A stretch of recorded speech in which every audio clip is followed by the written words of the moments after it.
The gunfire cracked sharp, tearing the stillness of morning across the Arizona wasteland. Clara Johnson threw herself flat, rolling into the shadow of an overturned stagecoach. Desert wind carried red dust mixed with the acrid bite of gunpowder, choking her breath. Her heart pounded so hard she feared the bandits might hear it. She had no idea how it came to this, only that the stage carrying her from New Orleans to Tucson had turned into a deadly trap. Shouts, pounding hooves, gray coats flashing between the splintered boards. Clara clutched her satchel to her chest. Inside were a few dresses, an old Bible, and her schoolbooks. To her, they were everything left after leaving home behind, with its whispers and contempt. "Stay down, madam." The voice came from behind. Clara spun, startled, as a rider broke through the dust. He dismounted in a single fluid motion, boots slamming earth with a puff of grit. He was young, no more than his 20s, yet his storm-gray eyes carried no youth. Black hair, damp with sweat, clung to his brow, shadowing a hard-cut face. His shirt was coarse, his leather coat worn, but the revolver gleamed in his grip. Before Clara could speak, a shot thundered by her ear. Wood splintered. A bandit toppled from his saddle with a ragged cry. "Steady your breath. Don't let fear rule you," the stranger said, gaze fixed on the enemy. His voice was calm, as though the storm of bullets around them meant nothing. Another shot rang. Silence followed. The raiders scattered, leaving dust smeared with blood. The man turned at last to face her. For a heartbeat, Clara felt the whole world tighten within his eyes, unyielding, fierce yet steady as stone.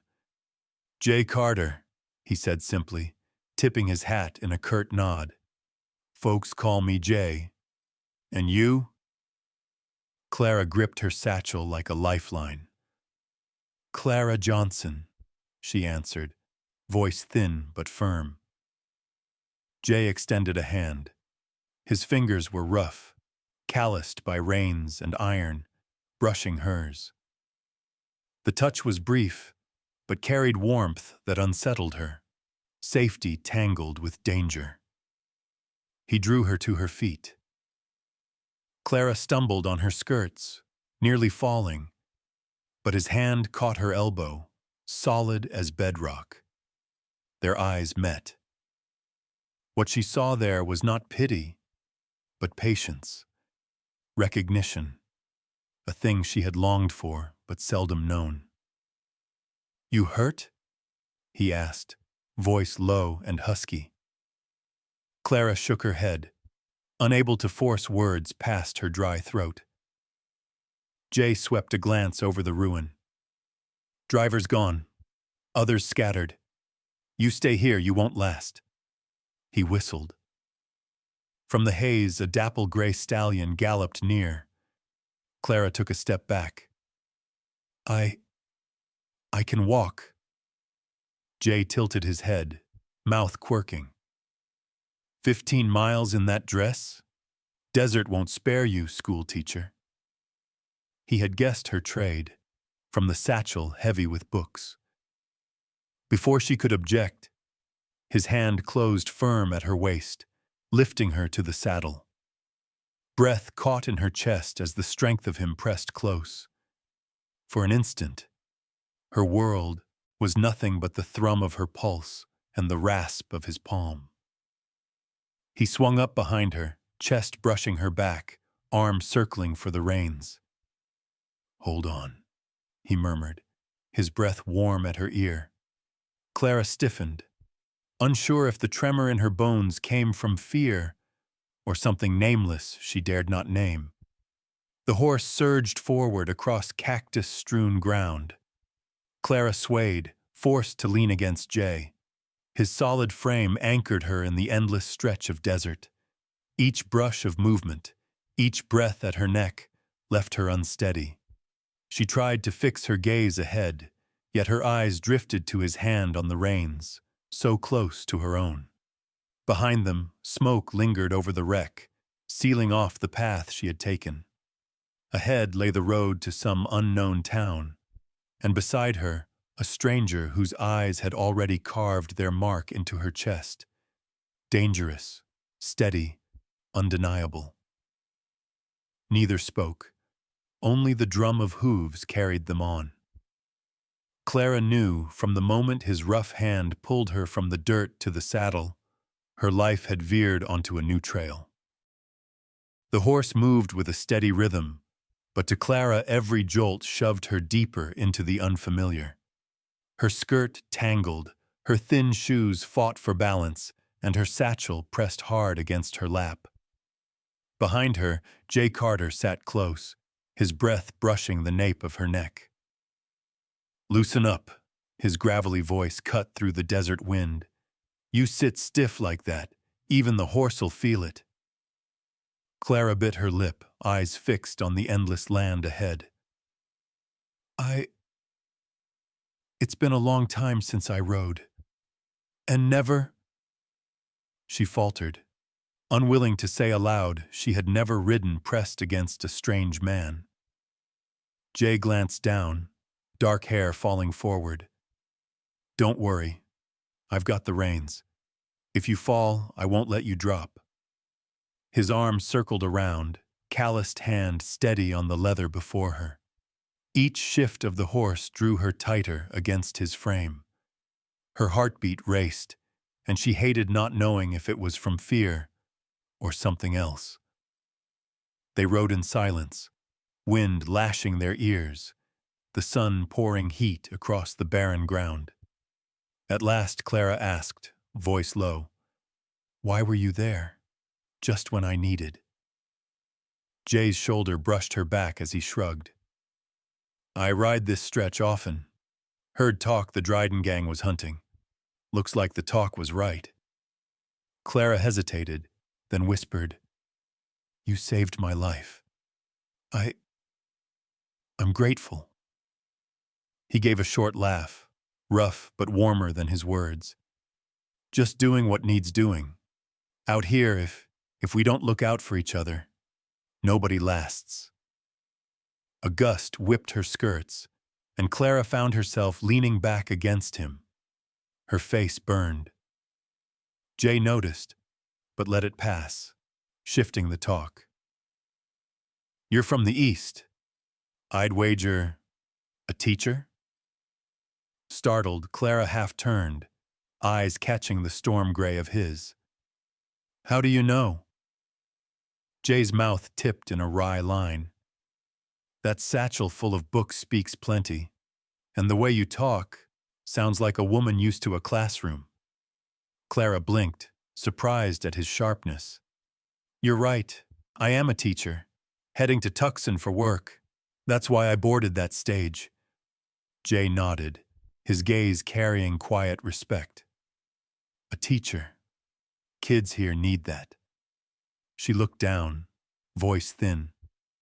"Not everyone thinks so." Silence fell. He didn't pry, as though he sensed the wound behind her words. After a while he spoke again, his tone even. "Me. I was on my own since 15. No schooling. Picked up letters from scraps of newspaper, an old Bible." Clara turned fully now, her dark eyes glimmering. 15? Where did you go?" His gaze drifted outward, far as the horizon. "Father died in the war. Mother remarried. Her new man wouldn't keep another man's son. So I left. Took any work. Cattle, timber, panning gold. Whatever kept me breathing." His telling was plain, without self-pity, but each word cut deep in her chest. "That's strong of you," she murmured. He shook his head. "Not strong. Just no choice." The sun blazed down, and Clara's throat burned dry. She tried to hide it, but Jay noticed. He held a canteen out. "Small sips," he said, his hand brushing hers as she took it. His skin was sun-browned, seared by the desert. Hers darker, softer, yet marked by its own trials. Their touch lingered, and when she lifted her gaze, their eyes locked again. She drank, the lukewarm water a miracle to her parched throat. Passing it back, her fingers brushed his. Jay raised it, drinking from the same lip she had. Heat flushed her face, her chest in turmoil. Did he know? Did he mean it? After a few strides of silence, Jay spoke, voice low. "Out here, water's worth more than gold. To share it is to share life." Clara clutched her satchel, unsure how to answer. But in her heart, she felt the truth. He had given her more than water. He had given her a piece of himself. The space between them seemed to shrink. The hoofbeats struck like a single pulse, carrying two strangers deeper into the desert and into each other's world. The gray gelding carried them over broken ridges until the sand gave way to scrub and patchy shade. Noon burned the horizon red, heat pressing through Clara's dress, sweat stinging her brow. She held herself stiff, afraid the smallest lean would brush her against the chest at her back. Then she heard it, a thin trickle of water. Soon they reached a narrow creek cutting between mossy stones. Jay pulled the reins. The horse stopped with a tired whinny and dropped its head to drink. "Down," Jay said. His voice was firm, but not unkind. Clara hesitated, eyeing the drop. Before she could falter, his hands circled her waist, lifting her as though she weighed nothing. Her shoes touched earth, but his grip lingered a heartbeat too long. Their eyes caught. His, storm gray and plain honest. No mockery, no jest. It rattled her more than gunfire had. Jay stepped back, crouched, and splashed his face. Clara knelt beside him, wetting her handkerchief and pressing the cool against her skin. For the first time since morning, she smiled without effort. "How does it feel?" he asked, his voice softer. "Like waking again," she said. Silence hung, broken only by water and birds. Then Jay spoke, eyes fixed on the current. "I once thought I'd build a cabin by a creek like this. A girl promised to stand with me. I worked, saved, bought a piece of land. Came back one day to find her in silks on a merchant's wagon. She chose what I couldn't give." Clara stilled, cloth dripping from her hand. His words carried no drama, but the hurt rang sharp. "Do you regret it?" she asked quietly. He gave a crooked smile. "No. Regret buys nothing. I learned not to lean too heavy on promises. All a man can trust are his own hands." He held them out, scarred, calloused, worn by rope and steel. Clara stared at them, remembering how those same hands had hauled her from the dirt. Weapons, reins, survival, but also safety. She swallowed, then held out her damp cloth. "At least, you're not alone now." He blinked, surprised, then took it. Their fingers brushed, and this time she didn't draw back. "Thank you," he said, his voice rougher than before. A breeze lifted her hair across her face. Without thinking, he brushed it aside, his fingertip grazing her cheek. She froze, breath caught, eyes inches from his. She saw the faint scar near his temple, the wear in his gaze. For a moment, only their hearts sounded. Then he pulled back, clearing his throat. Forgive me." Clara shook her head, but turned, hiding her burning face in the water's chill. When at last he rose, he offered his hand. "We'd best move on." She placed her palm in his, letting him draw her up. The fit of it startled her, solid, certain. Something small but real was taking root. Back on the saddle, she sat steadier, no longer rigid. When his arm circled for the reins, she did not flinch. Instead, she let the closeness settle over her, unfamiliar yet quietly safe. Before them, the desert stretched on, endless and unknowable. But within her, a door she thought long locked began to open. By late sunfall, the first crooked roofs rose on the horizon. Clara's back ached from hours in the saddle, yet her pulse quickened when the warped board reading Rattlesnake Ridge came into view. The town crouched in a dry valley ringed by jagged stone. Its main street lay thick with red dust, lined with weathered buildings. Smithy, general store, saloon with a swinging sign. Hammer on iron, creak of wood, horse whinnies, and the sting of sweat, whiskey, and leather all blended into the harsh breath of the West. Jay slowed the gelding as they rode down the center. Eyes turned. Men on the saloon porch froze mid-game, cards clenched, stares fixed on the black woman in a plain dark dress. Women at the store whispered behind baskets of bread. Children hushed, wide-eyed. Clara's throat went dry. Her skin felt like a banner unfurled above the dust, impossible to hide. And riding with a young cowboy only sharpened the scrutiny. Jay leaned close. Eyes ahead. Don't mind them. But how could she not, with whispers trailing every hoofbeat? Who is she? A colored woman here? With Carter? Shame and anger pressed her chest. She had fled New Orleans to escape such stares.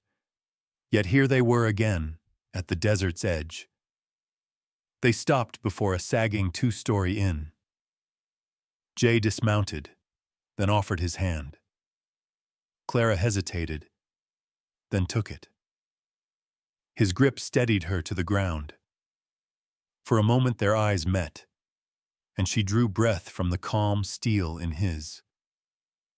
The innkeeper, a hard-faced woman of 40, stood on the porch. Her gaze swept Clara top to toe, cold and bare. "Looking for a room?" Jay answered firm. "For her, I'll pay." The woman smirked, then nodded curt. "One left. Meals," she seized to herself. Clara swallowed her thanks. She felt the weight of unwelcome. Jay's hand brushed her back, quiet but steady, guiding her inside. The room was small, narrow bed, scarred table, window over the street. Clara set her satchel down, but her eyes strayed to the faces outside, still watching. The stare of a whole town lay heavy on her shoulders. "They see me as an intruder," she whispered, voice tight. Jay leaned against the frame, arms crossed. "This is a small place. Any stranger draws eyes. But yes, they'll look longer at you, because you're different." Clara gave a hollow laugh. "Different means never belonging. I left the East to escape judgment, but perhaps it follows everywhere."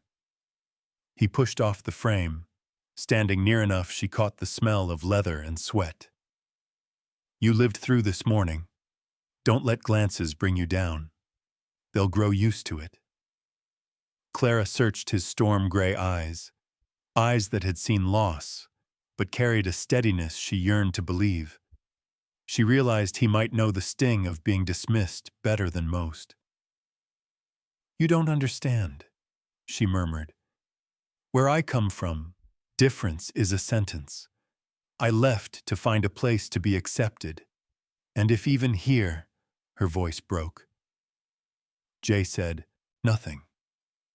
He only set his hand over hers, resting on the sill. Rough, warm, it covered her trembling fingers. No words, but enough. The moment stretched, broken by shouts outside, children's laughter, but behind it, the eyes of grown folk still watching. Clara's pulse sank. Later, when Jay left, she lingered by the window, torn between fear of the town's judgment and the quiet flame lit in a single look of his. That night, she lay on the narrow bed, listening to the hum of town life. Banjo from the saloon, hoofbeats, laughter, whispers. Each sound reminded her she was an outsider. Yet when her eyes closed, what stayed was not the cold stares, but the memory of a calloused hand clasping hers like a promise. You will not walk alone. Word of the new black woman spread quick through Rattlesnake Ridge. At first it was only stares and porch whispers. Then a few mothers, too poor to send their children to the bigger town, came to Clara. Their voices were wary, edged with doubt, but their eyes pleaded. Would she teach their young ones to read? Clara hesitated. She had just arrived, unsure how long she'd remain, but the children's faces, lit with hope at the sight of her worn books, left her no choice but to nod.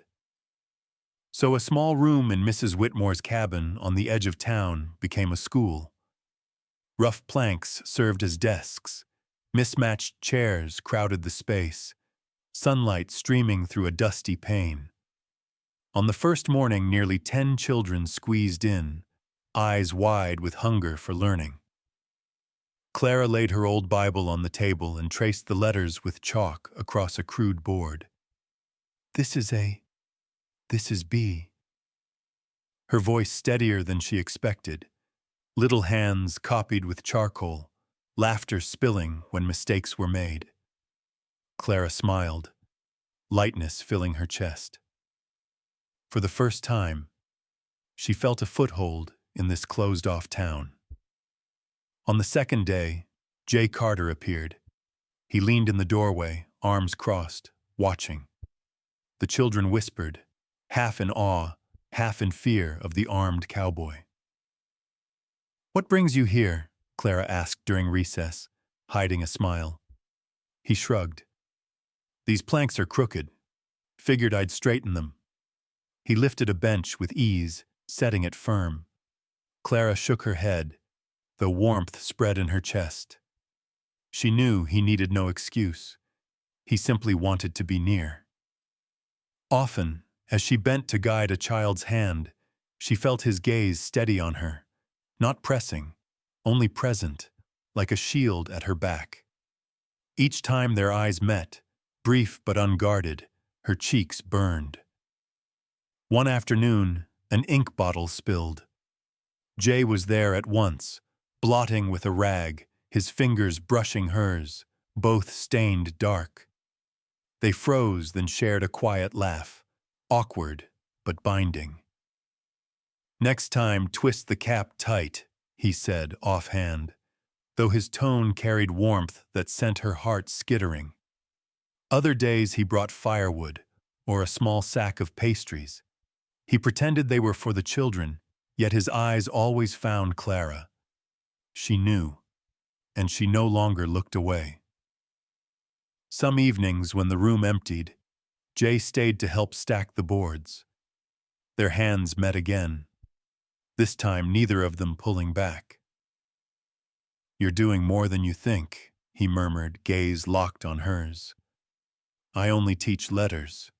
Nothing great." "No. You give them hope." His words cut through the years of scorn she had endured, leaving her raw and seen. For a moment she longed to speak, to thank him, to name the feelings taking root inside her. But the sound of hooves outside broke the spell. They stepped apart, silence hanging between them. That night, Clara sat by her window with her lesson book. From the street below came the twang of a banjo. She thought of Jay's eyes, his ink-stained hand, brushing hers, and a smile rose unbidden. The town had not yet welcomed her. The whispers still lingered. But inside that little room she was no longer alone. And deep down she knew, each time Jay filled the doorway, she found the faith to keep walking forward. Rattlesnake Ridge rarely saw such life. The town hall glowed with oil lanterns strung along the beams, fiddle tunes spilling into the dusty street. It was the harvest dance, the one night when even the hardest hands dressed sharp and let their boots strike rhythm on the boards. Upstairs at the inn, Clara's hands trembled as she fixed her hairpin. Mrs. Whitmore had insisted she wear the emerald dress kept folded in a trunk. It fit close at the waist, falling soft to her ankles. In the mirror she scarcely knew herself, not a stranger in a hostile town, but a woman worthy of the night. Down in the street, Jay Carter waited. White shirt pressed, black vest neat, hair combed back. When Clara stepped down, he looked up, and the music, the laughter, the whole hall seemed to fade. His storm-gray eyes lit with quiet wonder. You're beautiful," he said, voice roughened. Clara flushed, lowered her gaze, and placed her hand on his arm. Inside, the room swelled with clapping and chatter. Heads turned. Whispers rose. Some smirked. Others stared. But a few eyes softened. Clara drew a breath and walked steady at Jay's side. The fiddle shifted to a waltz. Jay bowed slightly, palm out. "May I?" Before the whole town, Clara laid her hand in his. He led her to the floor. His hand at her back was gentle, firm. Step by step, she let herself follow. When she lifted her eyes, his were already on her, deep, unyielding, as if the rest of the hall no longer existed. When the song ended, applause thundered. Clara wavered, but Jay's arm held fast. Some of the stares seemed to change. Curiosity bent toward something like respect. After more dances, Jay bent low, his breath at her ear. "Come, there's something better than a hall of lanterns." He led her out beneath the wide night, saddling the gray and guiding her up front. His arm circled close as they rode past to the edge of town, moonlight laying a pale trail. They climbed a ridge, stars spread thick as silver cloth overhead. Clara stepped down, skirts brushing wild grass. Jay freed the hem when it caught, his fingers grazing her hand, warm, searing. "It's beautiful," she whispered, eyes on the heavens. "Not as much as you," he answered. It was no smooth line, but plain truth, and it shook her to her core. Silence stretched. She turned, found him watching her. No crowd, no whispers, just breath and night air between them. He stepped closer, hand rising to her cheek. She didn't flinch. His lips brushed hers, cautious at first, then deeper when she answered. They sank onto a blanket he had laid over the grass. For the first time she felt no fear of eyes, no barrier of color or past. Only 2 heartbeats, 2 hands holding, and a fire long waiting. Later, with her head resting on his arm, she whispered, "Maybe this is where I belong." He kissed her hair. "I've been waiting for you a long time, Clara." Moonlight drifted west, silvering 2 souls who had found more than a dance. They had found a promise, wordless but binding, beneath the desert stars. Dawn spread pale gold across the ridges when Clara stirred in Jay's arms. The blanket smelled of wild grass and desert dust. Last night every wall had fallen away. only closeness remained. But with the morning breeze came the old barbs, her age, her skin, and the contract in Tucson signed with her name. Jay woke beside her, hair tousled, eyes still softened by the night. He smiled, reached for her hand. Instead of answering, Clara pulled away under the excuse of straightening her dress. His smile dimmed, leaving only a quiet weight in his gaze. "Clara," he said, low and steady, "I want you here. Not just for the children. For me." The words struck deep, yet dread rose with them. She turned toward the brightening horizon. "Jay, I can't.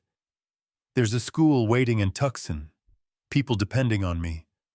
I can't throw it all away, not for a moment of feeling." Silence stretched. At last he nodded, as if taking a blow without protest. On the ride back, she sat stiff in front, Jay behind. The air between them was longer than the miles of dust. Last night, his arm had held her close. Now his hands gripped the reins, careful not to brush her back. In town, the whispers were quick to start. Eyes followed them, no longer just for her color, but because she and Jay had left the dance together and returned at dawn. Clara's cheeks burned. Jay tipped his hat to a few men, face unreadable.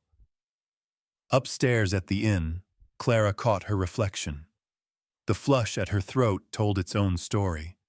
She pulled her collar high, but memory clawed back from Boston. Who would ever take a woman like you, your age, your skin? Tears blurred her sight. That afternoon, Jay brought rice and firewood for Mrs. Whitmore. On the porch, he met Clara, basket in her hands. He reached to take it, fingers grazing hers. She jerked back. Potatoes tumbled to the ground. Jay stooped, dirt smearing his knuckles, but said nothing sharp. He set the basket on the step, looked at her once. Disappointment and restraint both burned in his eyes. "Clara," he said slowly, "last night wasn't passing fancy. It was real. For me, it was the first time I belonged to someone." She clutched her skirt, eyes down. "Jay, we're too different. I'm older. My skin marks me in every stare. And you've got your whole life ahead. I won't be a burden." He gave a short, bitter laugh.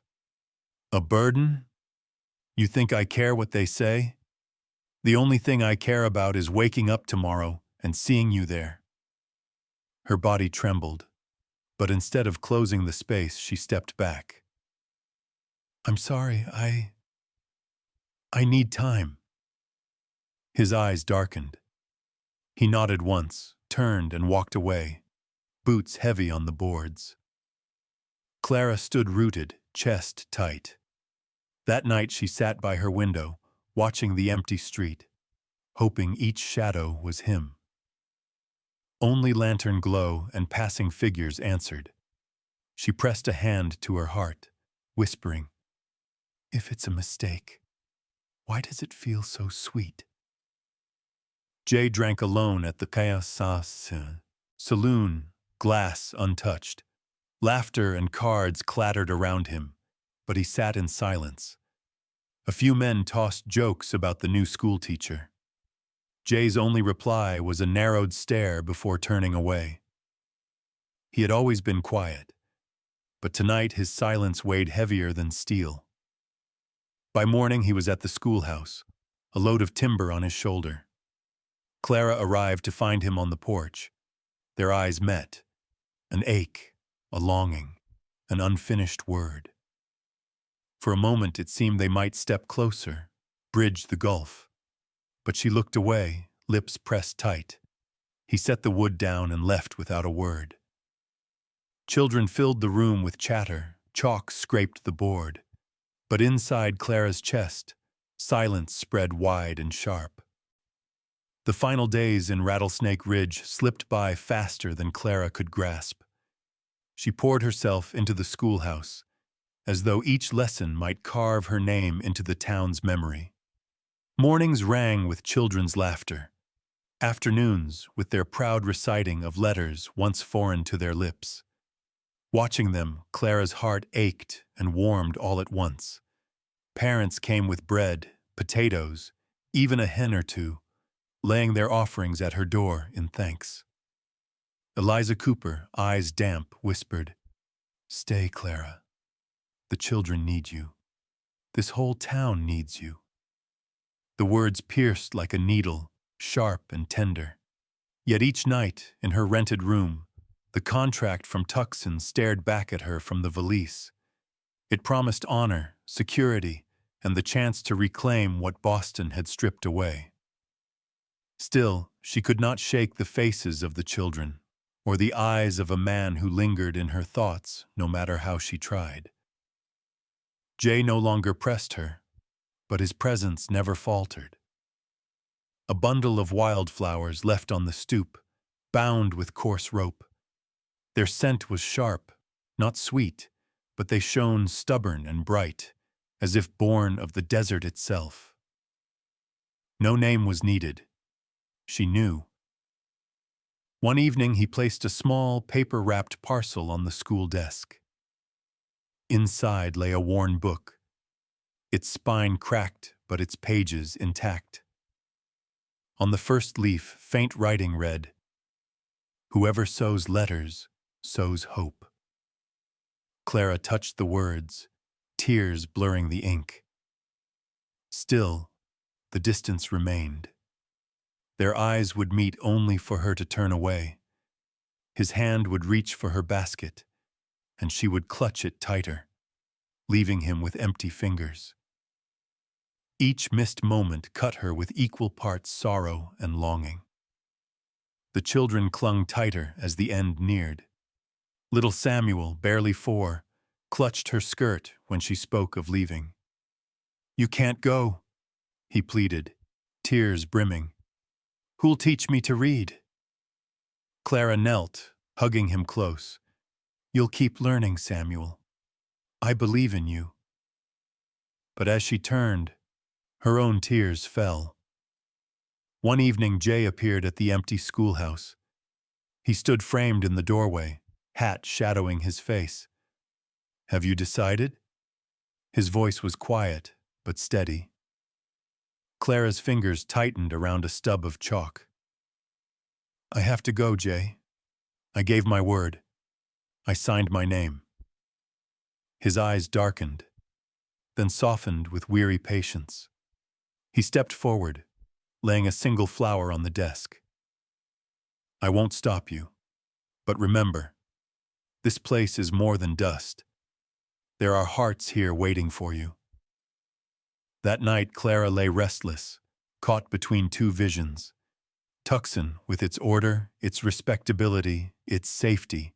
Rattlesnake Ridge with its raw edges, its hungry children, and a cowboy who had already given her his heart.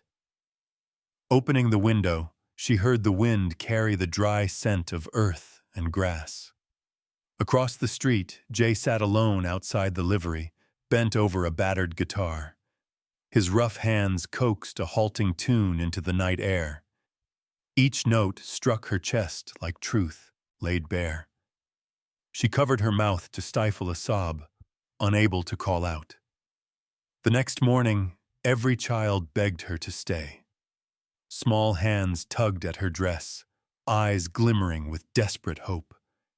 Clara embraced them one by one, her heart breaking. Then the rattle of a wagon from Tucson echoed in the square, reminding her of the road she was bound to. In those last days, Clara breathed 2 lives at once. One pulled toward duty, the other toward desire. And in every token, a desert flower, a weathered book, a steady gaze from storm-gray eyes, she felt the weight of a choice that would shape her life forever. That morning, the sky over Rattlesnake Ridge sagged with heavy gray clouds. Clara stood in her narrow room, folding the emerald dress, that had once turned every head at the harvest dance. Each crease felt like a cut, slicing through memories she could not keep, yet could not bear to lose. From the street came the clatter of hooves and wagon wheels. The Tucson coach had arrived.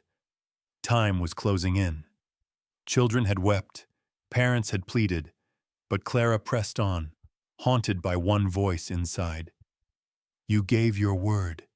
You cannot break it for a feeling. Jay filled the doorway, silent at first. He wore no hat, his hair unruly in the morning wind. His storm-gray eyes fixed on her, not accusing, not begging, only etching her image deep into memory. You're really leaving? His voice was hoarse, steady as iron. Clara laid the dress on the bed, her hands trembling, but her tone controlled. I must, Jay. In Tucson I have a contract. There I can teach with respect. Here, I am only an outsider. He stepped closer until she could feel his breath. An outsider? Clara, you gave these children their letters. You made this town see itself. And to me... His throat tightened, words dragged like molten steel. You are the family I never had. Clara froze. The word family struck deep, summoning the boy he once described. Left behind, cast aside. Now he laid that name at her feet, as though it were an oath. Tears welled. She turned to the window, the red road blurred in the morning mist. Jay, I can't. I'm older. My skin sets me apart. The world will never accept us. You'd lose everything. He seized her hand, firm yet trembling. I don't care. For the first time in my life, I have a place to come home. And it's you. Her body shook, heart hammering against her ribs. She longed to fall into his arms, to say she would stay. But the contract loomed. The sneers of Boston echoed. The whispers of the town pressed close. She pulled free, choking out, Don't make it harder, Jay. I have to go. Silence crashed over the room. Outside, the wagon driver snapped his whip, urging the team forward. Jay stood still, the light gone from his eyes. He nodded once, a broken motion, then turned. Clara watched him go, his broad back, once her shield in gunfire, now bent with a weight she could not lift. Each footstep down the wooden stairs fell like a hammer in her chest. She collapsed onto the bed, sobs racking her. His confession, plain, raw, and true, would haunt her forever. Yet when she wiped her tears and lifted her valise, she told herself she had no right to dream something so fragile, so impossible. On the street below, Jay walked into the wind without looking back. The desert gust tore at his coat, but he felt no chill, only the slow, unrelenting ache of loss buried deep in his bones. That morning, Rattlesnake Ridge seemed to hold its breath. The sky was clear, the wind swept red dust along the street, and the coach bell from Tucson tolled like a summons none could ignore. Clara stepped from the inn in a plain brown dress, a small wooden valise in hand.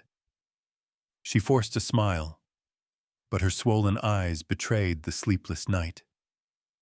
Children crowded the square.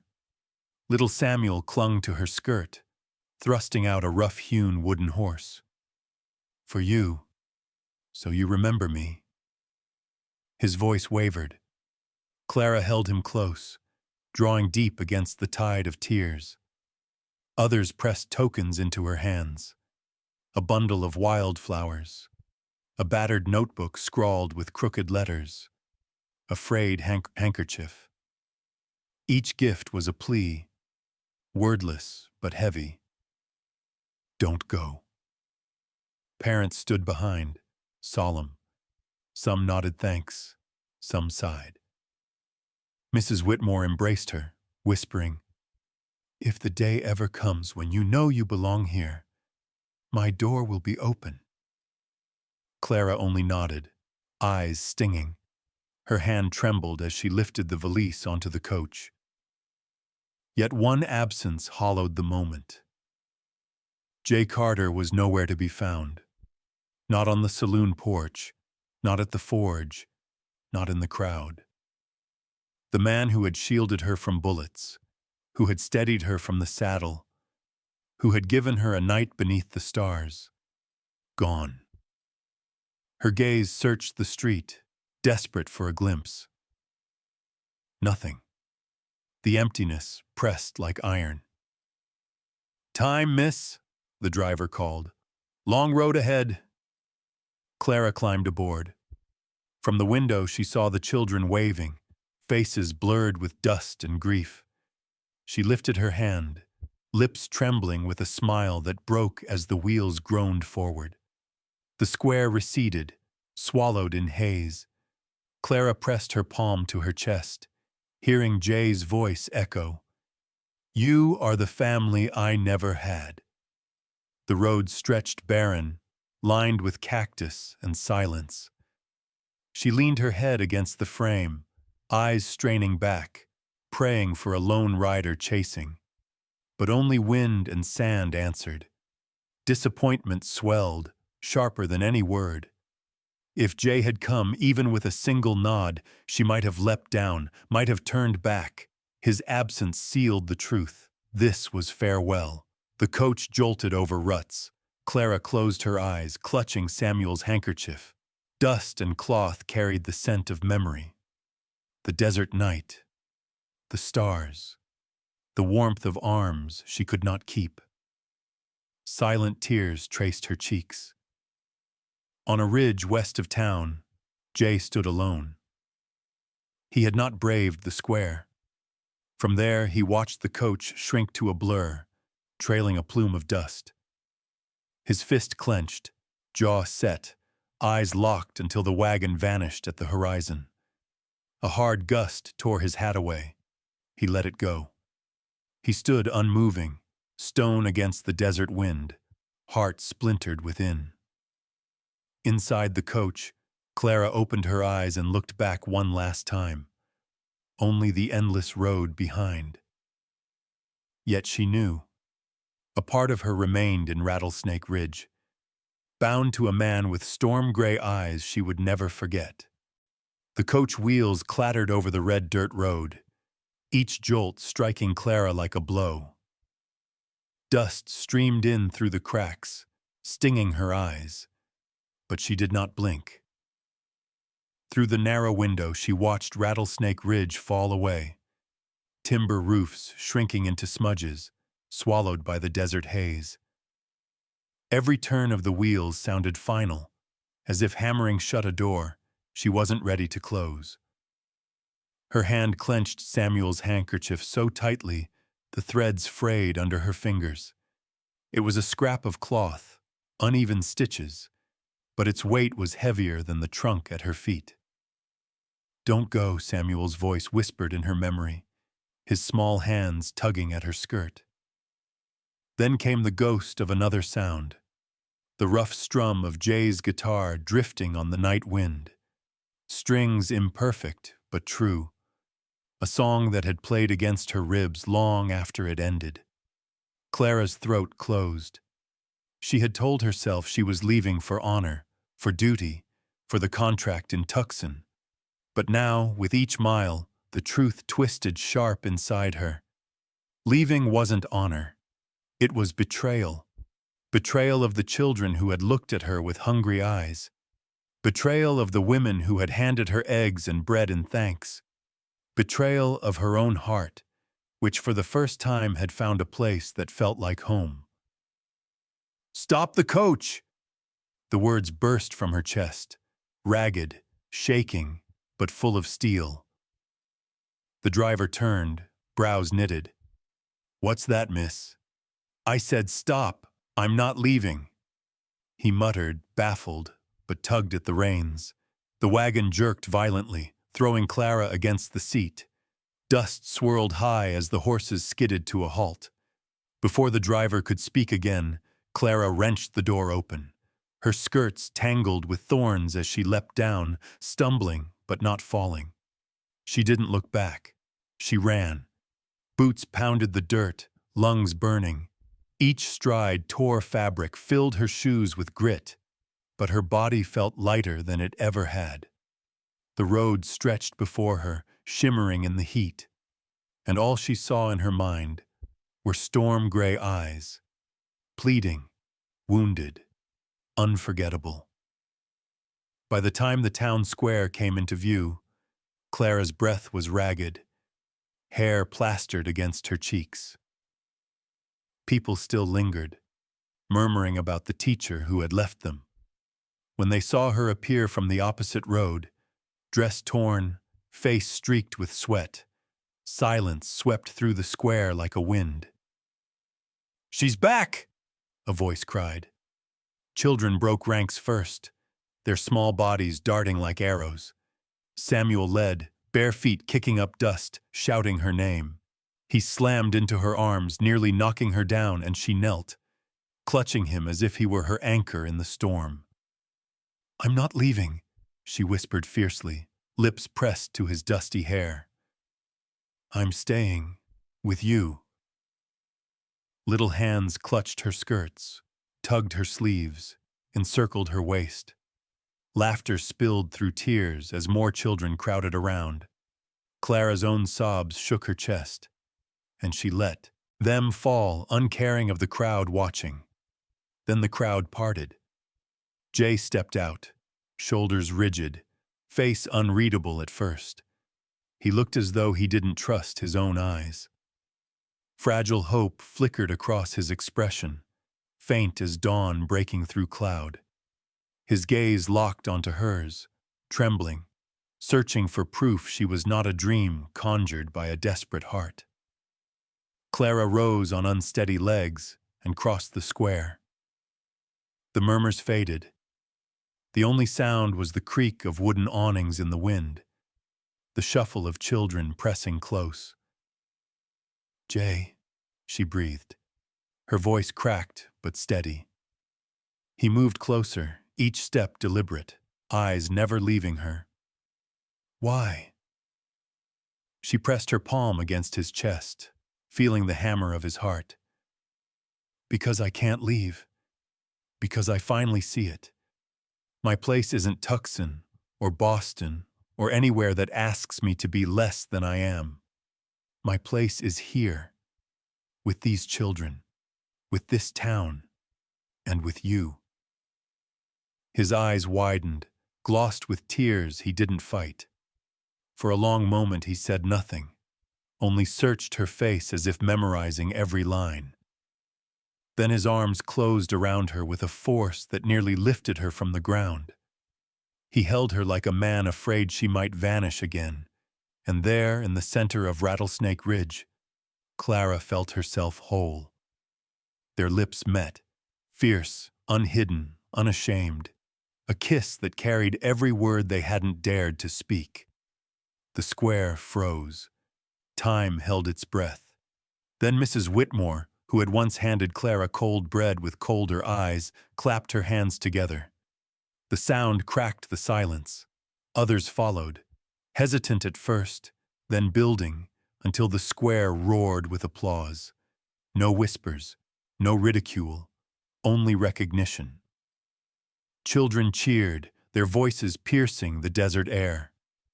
Samuel leapt up and down, shouting at the top of his lungs, "Miss Clara's staying! She's staying!" His cry spread through the crowd, a spark that ignited joy. Jay lowered his forehead to hers, his breath uneven. "Are you certain?" he murmured, the tremor in his voice betraying fear even as his arms held her steady. Clara laughed through tears, the sound breaking free like water from parched ground. "More certain than anything I've ever known. I've been running too long, Jay. It's time to stop. And you're where I stop." The sun slid westward, pouring molten gold across the square. Dust glimmered in the light, swirling around them like a benediction.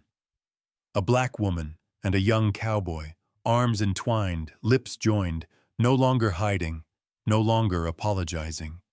And Rattlesnake Ridge, for the first time, clapped its hands and lifted its voice to admit the truth, that love could shatter chains heavier than rumor, stronger than prejudice, and more enduring than fear.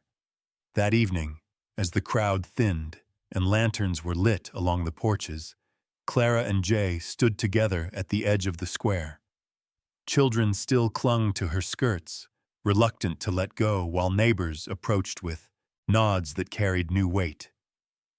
Someone pressed bread into her hands.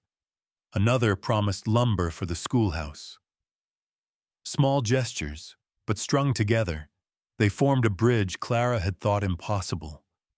She glanced up at Jay. His storm-gray eyes were no longer clouded with doubt, but shone steady, as if he had been waiting his whole life for this moment. He squeezed her hand, rough fingers warm against hers, and in the hush between them, Clara knew the choice she had made on the road was not simply to stay. It was to belong. 3 years had passed since Clara turned back from the coach road, since she chose the dust and the stairs and the children's laughter over a safe contract in Tucson. 3 years that had turned doubt into roots and roots into a home. The wedding was small, as if stitched from the land itself. They stood under the porch of the meeting hall, the same place where whispers had once cut sharper than knives. No organ, no lace, just garlands of wildflowers, rough-hewn benches, and the steady voices of neighbors who, for the first time, spoke blessings instead of gossip. Jay wore a clean white shirt and a black vest. Clara a simple dress she had mended herself. When the vows were spoken, the cheer was not loud, but it was true, and in that truth they began. A year later, Grace came into the world. She bore her father's storm-gray eyes, but when she looked up, there was the calm warmth of Clara. They named her Grace not by accident, but as a confession, a gift neither of them thought they deserved, but had been granted all the same. Jay held her like he once held reins, firm, protective, steady. Clara sang to her at night with a voice that still trembled but grew stronger each verse. The schoolhouse rose next, no longer a borrowed parlor or a half-lit back room, but a building of red brick standing beside the church. The town men hauled lumber. Jay cut and set the beams. Mothers sewed curtains. Windows let in the high prairie sun. A blackboard hung square against the wall. When Clara rang the bell each morning, the sound scattered across the ridge like a promise. Children filed in with faces scrubbed, clutching slates and scraps of paper. Their voices, rising in unison as they spelled and read, carried farther than the hammering at Jay's forge. Clara often paused at the doorway to listen. Once she had been stared at as an intruder. Now, parents stood by the fence and nodded with something close to pride. The woman they had doubted had given their children words, and with words, the future. Samuel, now 7, wrote his first letter to his mother, each crooked line a victory. The day Clara read it aloud, tears blurred her sight. Jay found his place with fire and steel. The forge glowed long after sundown, the air filled with sparks and the ring of metal. Men brought horses to be shoed, saddles to be mended, wagons to be fixed. Some came for advice, too, though Jay never spoke more than was needed. They said his hands could shape more than iron, that somehow they shaped trust. Clara sometimes brought Grace to the corral. The little girl toddled through the dust, her laugh cutting through the clang of the hammer, and Jay would set his tools down just to watch her run into Clara's arms. Folks who once shook their heads now smiled at the sight. Change came slow but sure. At first, acceptance was a nod across the street, a loaf of bread left at their door. Later, it was children bringing Clara flowers, neighbors asking Jay's help with a wagon axle. By the second year, no one spoke of her skin when they spoke of her name. They spoke instead of lessons learned, of children spelling their father's names, of boys who no longer had to sign with a mark. Not all hearts softened. A few still turned away, their pride too rigid. But prejudice had lost its sting in the face of what Clara built each day, chalk stroke by chalk stroke, word by word. She was not only teaching children to read, she was teaching a town to see. There were nights, after Grace had been laid in her crib, when Clara stood with Jay on the porch. The desert wind hummed through mesquite. Stars pricked the sky wide open. Sometimes they spoke. Sometimes they let silence speak. She remembered the road she almost took. The safe school, the neat ledger, the clean reputation. And she remembered the day she leapt from the coach, skirts torn, heart blazing, running back to the square. She knew now it had been the only road that mattered. Jay had changed too.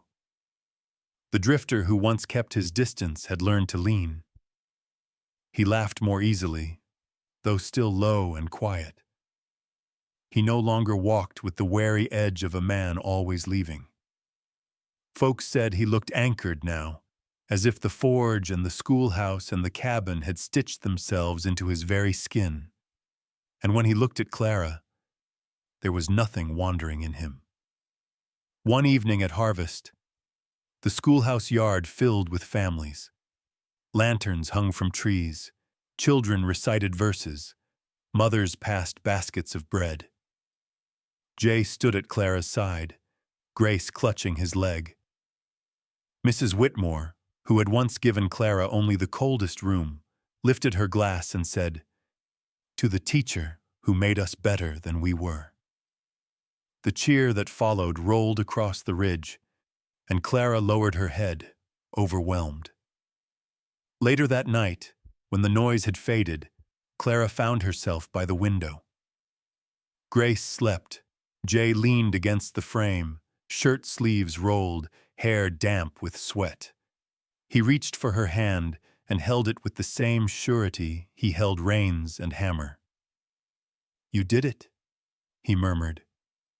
She smiled and shook her head. "We did it." Silence lingered, deep and full. Then a star flared across the sky, slicing the dark.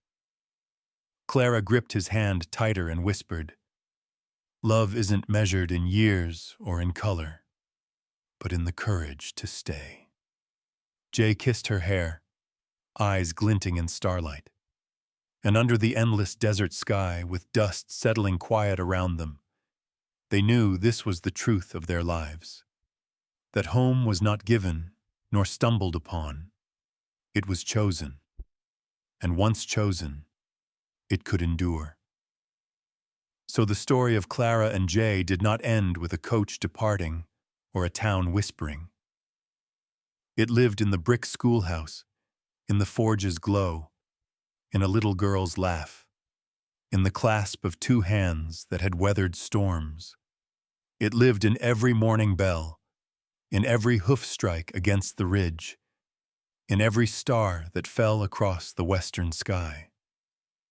3 years had passed, and still the town remembered that day when a woman leapt from a coach and ran home. 3 years, and still she stayed.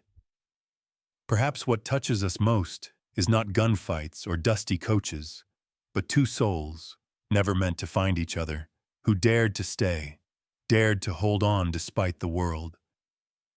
3 years on, Clara and Jay had a house, a child, a place in the community. They proved that love doesn't bend to age or color, only to the courage of standing side by side in the light of day and through the long night. Friends, maybe you see yourself here, in an old memory, in a love once lost, in a choice that changed a life. Share with us. What gave you the strength to stay, to love against time and storm? If today's story warmed you, please leave a comment, tap like, and subscribe.